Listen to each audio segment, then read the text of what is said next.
Hey, it's me, Steve WB, and welcome back to my channel. And guess what? I just got the DJI Osmo Action3 Adventure Combo. Now this is going to be a quick unboxing. I'm going to do a ton of reviews and coverage on this camera. I don't know if I'm going to do a direct comparison. If I do, it'll be with the GoPro 10. But I'm more into proving what this camera can do than to showing it side by side. But I know I won't be able to help myself, so I'm sure I will do some side-by-side comparisons with my full-frame Lumix S5 and with the GoPro Hero 10. So let's go ahead. We're just going to open this up today and see what you get in the Adventure Combo. So let's open it up. Got this nice little pull tab in the back. Seal is broken, and there you go. All right. Okay, so the first thing we're going to see is the actual battery case. This is a charging case for carrying and charging your batteries. And you can see it is now lit up.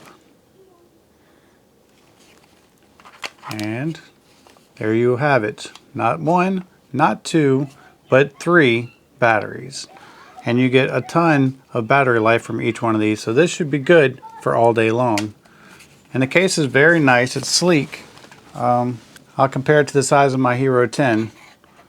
As you can tell, it's a pretty small case. So, and it's very thin, so that's great for packing and carrying.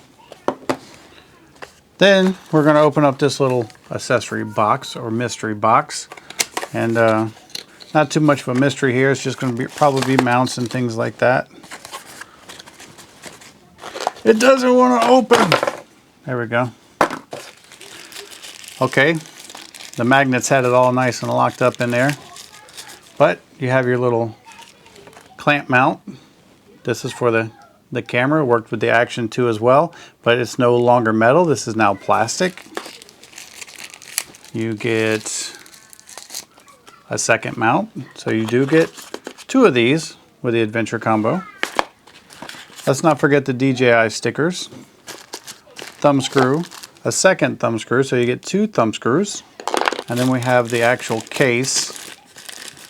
And we've all seen other reviews, so we know that this case is good for the vertical mount and horizontal mount. And it also has this nice rubber ring. And it's a spare. You actually get 2 of these. One's already on the camera, and I'll show you what that is in just a second.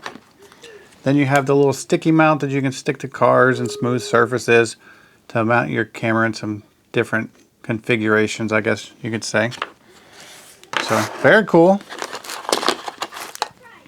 Now on the side right here, we're going to open this up, and this is where they actually have the selfie stick. And here it is. How cool is this, right? It does expand quite a bit. It's about 5 feet on the rough estimate.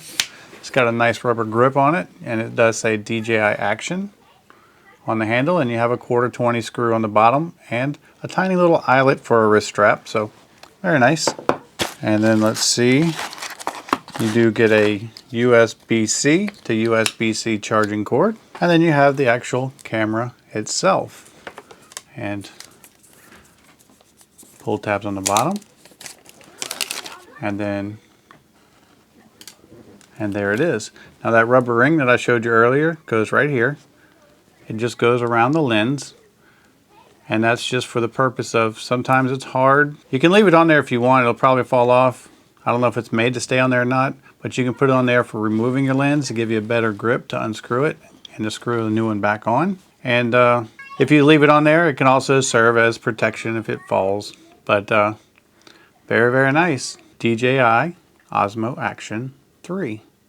Let's turn it on. My kids are in the pool, so you're going to hear some back chatter. And we start off with the menu. So we're going to pick English. And then it wants you... So you have to scan the QR code. I'm going to go ahead and skip it once. And there you go. We're already powered up. And I'm just doing all this with the touchscreen. The Action 3 has a front touchscreen, which they were the first action camera to have a front screen. GoPro followed suit, and now they're the first to have a touch screen on the front. So guess who will probably be doing it next? But yeah, very cool. I can't wait to get this camera outside and do some testing with it.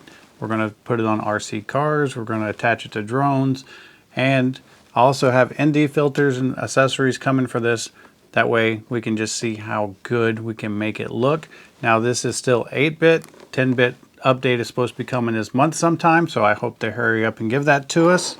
And I'm also going to do some tests with it on a gimbal and turning the stabilization off to see if there's any benefit to that, such as smoother footage and a wider field of view, because when you use EIS, you know that tends to crop the image.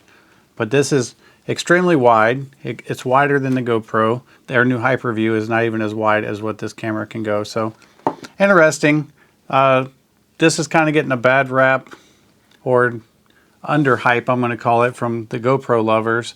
So I'm curious to see, for somebody who actually likes DJI cameras, to see what it actually is like and to give you a positive spin on this to see how good this camera is. Because the thing I like about turning it off. The thing I like about DJI is they will stay at 4K until they perfect 4K, and then they'll move up to the 5 and 6K, to where other companies, they like to just throw out the biggest resolution they think that their camera can handle, and then they have a ton of bugs to deal with, and they try to fix that down the road in firmware.